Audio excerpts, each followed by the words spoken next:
Good morning students. That class is related to last head of income, that is called the income from other sources. ये जो class है ये संबंधित है आय के जो अंतिम शीर्षक है जिसको कि हम बोलते हैं अन्य साधनों से आय। वहाँ से जो क्वेश्चन आपके एग्ज़ाम में पूछे जाते हैं इम्पॉर्टेंट क्वेश्चन MCQ, वो उस पर आज लेक्चर ये है। तो जो आपके इनकम फ्रॉम अदर सोर्सेज से जो फर्स्ट क्वेश्चन पूछा जाता है वो आपका है dividend, lottery, interest on fixed deposit etcetera are related to. Means लाभांश, लॉटरी, सावधि जमा पर ब्याज इत्यादि किससे संबंधित है, मतलब किस शीर्षक से आय से संबंधित है। तो दिया गया है आपके ऑप्शन में 4 option. Option A income from salary, वेतन से आय। बी ऑप्शन दिया गया है इनकम फ्रॉम कैपिटल गेन, पूंजीगत लाभ से आय। सी ऑप्शन दिया गया इनकम फ्रॉम अदर सोर्सेज, अन्य साधनों से आय। और चौथा दिया गया है none of the above, means उपरोक्त में से कोई नहीं। तो जो आपका डिविडेंड है, लॉटरी है, इंटरेस्ट ऑन फिक्स्ड डिपॉजिट है, वो कहाँ पर टैक्सेबल होता है, कहाँ पर से रिलेटेड है, इनकम फ्रॉम अदर सोर्सेज। और आप यहाँ एक क्वेश्चन लॉटरी से और पूछा जाता है, जब भी लॉटरी का अमाउंट जो है जो आप जीते हैं उसमें पैसा जो प्राइज मिला हुआ है अमाउंट, अगर वो 10,000 तक है तब तो वो टैक्सेबल नहीं है, लेकिन 10,000 से ज़्यादा अगर है तो ये टैक्सेबल होता है। और यही रेट पूछा जाता है कितने % TDS इस पर काटा जाता है, tax deducted at source, means उद्गम स्थान पर करके कटौती। TDS जिसको बोलते हैं tax deductive at source, Hindi में इसको बोलते हैं उद्गम स्थान पर कर की कटौती। तो किस रेट से कटता है? 30%। मतलब अगर आपको 50,000 रुपये लॉटरी में मिला हुआ, 30% सरकार काट लेगी, अपने पास टैक्स के रूप में रख लेगी, बाकी रिमेनिंग अमाउंट आपको देगी। मतलब 15,000 कट जाएगा, बचेगा 35,000। तो अमाउंट कभी कभी पूछा जाता है। एग्जेम्प्टेड अमाउंट क्या है लॉटरी पर? वो 10,000 तक कोई टैक्स नहीं, 10,000 से ज़्यादा है तब उस पर TDS कटेगा 30%। तो जब TDS का चैप्टर आएगा तो वहाँ पर आप लोगों को बताएंगे। सेकंड क्वेश्चन आपका है individual pension is the part of. व्यक्तिगत पेंशन जो एक व्यक्ति को मिलती है, जो इंसान रिटायर होता है, नौकरी में जो रहता है, गवर्नमेंट जॉब, प्राइवेट जॉब में, वो किसका हिस्सा है? तो हमेशा ये ध्यान रखिए, most important question, most confusing question for all type of examination. दोनों क्वेश्चन नीचे के भी, अगर इंडिविजुअल पेंशन की बात हो तब वो टैक्सेबल कहाँ होता है? एक व्यक्ति से संबंधित हो तो इनकम फ्रॉम सैलरी, इस पर आप टिक लगाएंगे। Income from salary, income from capital gain, income from other sources, and आप पेंशन देख के कैपिटल उस पर मत लगा दीजिएगा, इनकम फ्रॉम अदर सोर्सेज गलत हो जाएगा। तो इंडिविजुअल पेंशन तो इनकम फ्रॉम सैलरी। और अगर आपसे पूछा जाए फैमिली पेंशन की बात हो, पूरे परिवार के लिए जो पेंशन पा रहे हैं कंबाइंडली, तो वो कहाँ पर टैक्सेबल होगा? 4 ऑप्शन दिया गया है, income from salary, income from capital gain, C option income from other sources, चौथा दिया गया नन ऑफ द अबव। तब आप इसमें मारेंगे। अगर फैमिली पेंशन है, पारिवारिक पेंशन है, तब आप अन्य साधनों से आय शीर्षक पे लगाएंगे।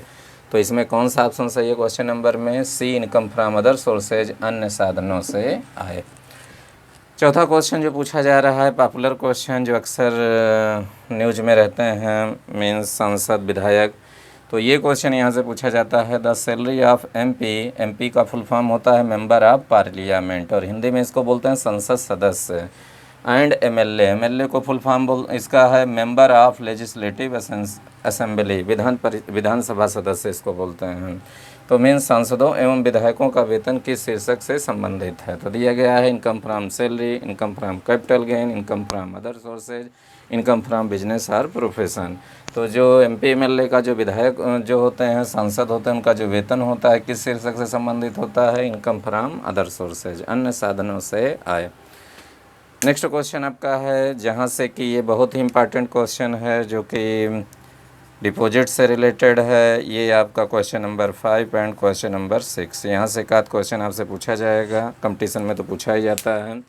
इन असेसमेंट ईयर 2021-22 आप लोग कौन सा इनकम टैक्स पढ़े हैं? 2000 असेसमेंट ईयर, कर निर्धारण वर्ष 2021-22। तो आपसे 21-22 ही पूछा जाएगा, 20-21 नहीं पूछा जाएगा असेसमेंट ईयर, 22-23 नहीं पूछा जाएगा। तो जिस ईयर में जो स्टूडेंट रहता है, जो असेसमेंट ईयर की बुक पढ़ता है, उससे वही पूछा जाएगा। जो कंपटीशन के क्वेश्चन आते हैं जिस ईयर से रिलेटेड हैं वही पूछा जाता है, उससे पहले का। तो assessment year, in assessment year 2021-22 what is the exempted amount of interest received on single saving account in post offices? means डाकघर में जो बचत बैंक खाता होता है जो कि एक व्यक्ति के द्वारा, तो आप लोग जानते हैं सिंगल अकाउंट होता है, ज्वाइंट अकाउंट। सिंगल को एकल खाता बोलते हैं और ज्वाइंट अकाउंट को बोलते हैं संयुक्त खाता। तो सिंगल अकाउंट की बात हो रही है। तो अगर बचत खाता आप कोई खोले हैं कहाँ पर, पोस्ट ऑफिस, ध्यान रखिए पोस्ट ऑफिस की बात हो रही है, डाकघर की बात हो रही है। तो वहाँ पर एनुअली जो ब्याज है कितना कर मुक्त है, टैक्सेबल नहीं है, जिस पर भी आपको कोई टैक्स नहीं देना है। तो वहाँ पर कितना है, देखिए 4 ऑप्शन दिए गए हैं, 3500, 7000, 500, 10,000। तो इसमें कौन सा सही है, ऑप्शन नंबर ए। बहुत ही इंपॉर्टेंट है, ध्यान रखिएगा आप लोग। 3500 पर एनम है, ये वार्षिक है, ये नहीं कि मंथली, आप लोग समझ लीजिए, पर एनम है, सब पर एनम है। 7000, देखिए यहाँ से दूसरा क्वेश्चन बनता है, अगर यही पूछ लिया जाए इन assessment year 2021-22 what is the exempted amount of interest received on combined saving account, joint account, अगर ये वर्ड यूज किया गया, joint saving account in post office, अगर ज्वाइंट अकाउंट है, संयुक्त खाता है, 2 लोग खोले हैं, 2 लोग से ज़्यादा लोग खोले हुए हैं, तो क्या होगा वहाँ पर अमाउंट क्या है, जस्ट इसका डबल। अगर सिंगल अकाउंट है तो 3500, और अगर जस्ट डबल है, 2 लोग खोले हैं, जॉइंट अकाउंट है, तब कितना का है 7000। तो ध्यान रखिएगा इस टाइप का क्वेश्चन आएगा तो यहाँ सिंगल अकाउंट यूज किया गया है या जॉइंट अकाउंट। सिंगल है तो 3500, और अगर जॉइंट वर्ड यूज किया गया है, संयुक्त वर्ड यूज किया गया है, तब वहाँ 700। बहुत ही इंपॉर्टेंट, बहुत ही confusing question. Next question, question number 6, question number 6, in assessment year 2021-22 what is the exempted amount of interest received on fix deposit. देखिए यहाँ पर सेविंग अकाउंट था पोस्ट ऑफिस में, यहाँ पर फिक्स डिपॉजिट है। Fix deposit in commercial bank, वाणिज्यिक बैंकों में जो सावधि जमा होता है, जिसको बोलते हैं एफडी, पॉपुलर लैंग्वेज है इसका, एफडी फिक्स डिपॉजिट, सावधि जमा, मियादी जमा जिसको बोलते हैं। तो उस पर कितना इंटरेस्ट पर एनम जो है कर मुक्त होता है, जिस पर कि गवर्नमेंट को कोई भी टैक्स नहीं देना पड़ता है। तो देखिए ऑप्शन में दिया गया है 5000 पर मंथ, 5000 रुपये वार्षिक, 3500 रुपये पर मंथ पर एनम वार्षिक, 10,000 पर एनम, और ₹50,000 पर एनम। तो इसमें कौन सा ऑप्शन सही होगा, तो अगर एफडी है तो उस पर कितना अमाउंट है, ये आपका है ऑप्शन नंबर सी, 10,000। अब देखिए यहाँ से क्वेश्चन और पूछा जा सकता है, आपके माइंड में भी होगा, ये क्वेश्चन आना चाहिए जो कि बहुत इम्पॉर्टेंट है।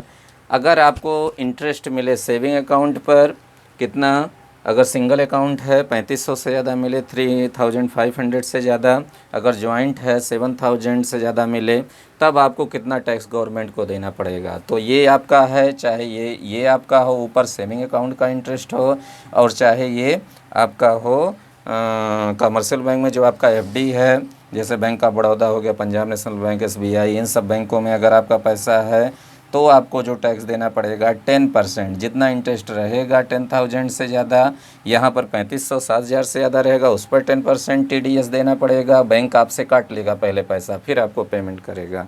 तो जितना भी एक्सेस अमाउंट रहेगा वहाँ पे आपको 10% देना। जैसे फॉर एग्जांपल एफडी आप कहीं पर किए हैं किसी बैंक में, आपके फैमिली में कोई मम्मी पापा रिलेशन के कोई भी किया हुआ है, मान लिया आपको 20,000 रुपया इंटरेस्ट मिल रहा है 1 साल में, तो 20,000 में जो आपका है 10,000 पे तो कोई भी टैक्स नहीं लगेगा। जो रिमेनिंग बचा 10,000 घटाएंगे तो बचा कितना 10,000, तो इस 10,000 पे @ 10% लगेगा। 10% मतलब 1,000 रुपया गवर्नमेंट बैंक आपसे पैसा काट लेगा, गवर्नमेंट को दे देगा, गवर्नमेंट ऑफ इंडिया को दे देगा, और उसके बाद आपको कितना मिलेगा 9,000 इसका वाला पार्ट और 10,000 इसका वाला पार्ट, तो टोटल कितना मिलेगा 19,000 रुपीज़। तो ये आपका मोस्ट इम्पॉर्टेंट है इनकम फ्रॉम अदर सोर्सेज से। और आज जो है आप लोगों का समाप्त हुआ ऑल 5 सोर्सेज ऑफ इनकम, जो आपका था सैलरी से स्टार्ट हुआ अदर सोर्सेज।